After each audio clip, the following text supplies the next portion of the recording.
અંજાર શહેર કોંગ્રેસ સમિતિ દ્વારા ગઈકાલે વોટ ચોર ગાદી છોડના ઝુંબેશના અભિયાન રૂપે સહી ઝુંબેશનો કાર્યક્રમ યોજવામાં આવ્યો હતો। યુવરાજસિંહ વાઘેલાના વડપણ હેઠળ આ કાર્યક્રમમાં મોટી સંખ્યામાં લોકોએ સહી ઝુંબેશમાં ભાગ લીધો હતો।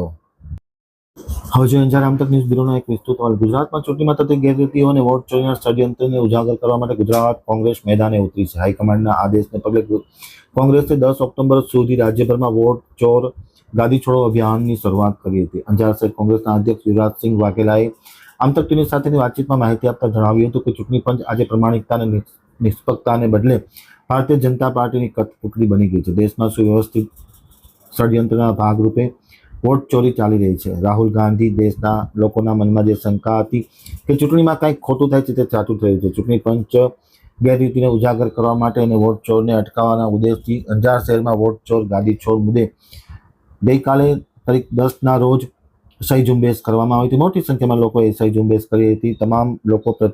તમામ પ્રત્યે યુવરાજસિંહ વાઘેલાએ આભારની લાગણી વ્યક્ત કરી છે।